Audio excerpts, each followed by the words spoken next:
राज्य शासकीय कर्मचारी संदर्भामध्ये सामान्य प्रशासन विभागाकडून दिनांक 13 फेब्रुवारी 2025 रोजी सेवा अग्रिम या संदर्भामध्ये एक महत्त्वपूर्ण शासन निर्णय निर्गमित करण्यात आलेला आहे। हा नेमका शासन निर्णय काय आहे हे जाणून घेण्याच्या अगोदर जर आपण या YouTube चॅनलवरती नवीन असाल तर चॅनलला सबस्क्राइब करून घ्या।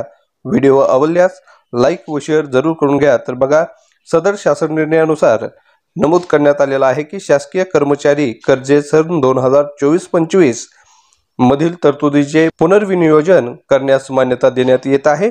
तर सामान्य प्रशासन विभागाच्या नियंत्रणाखाली मागणी क्रमांक A10 7610 शासकीय कर्मचारी इत्यादींची कर्जे या प्रधान लेखा शीर्षकाखाली सन 2024-25 मधील अनिवार्य तरतुदीमधून पुनर्नियोजन करण्यास मान्यता देण्याचे प्रस्तावित आहे।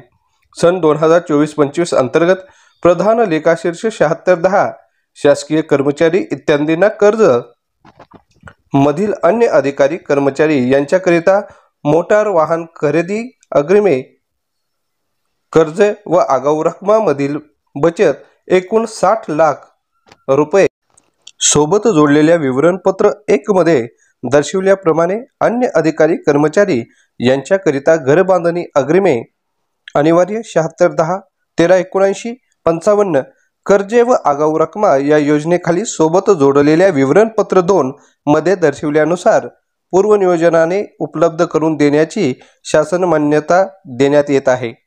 हा शासन निर्णय वित्त विभागाच्या अनौपचारिक संदर्भ क्रमांक 51 व्यय 4 दिनांक 23/1/2025 नुसार दिनांक 30/1/2025 च्या मान्यतेन्वये तसेच माननीय अपर मुख्य सचिव व मुख्य राजशिष्टाचार अधिकारी सामान्य प्रशासन विभाग यांच्या मान्यतेचे निर्गमित करण्यात येत आहे।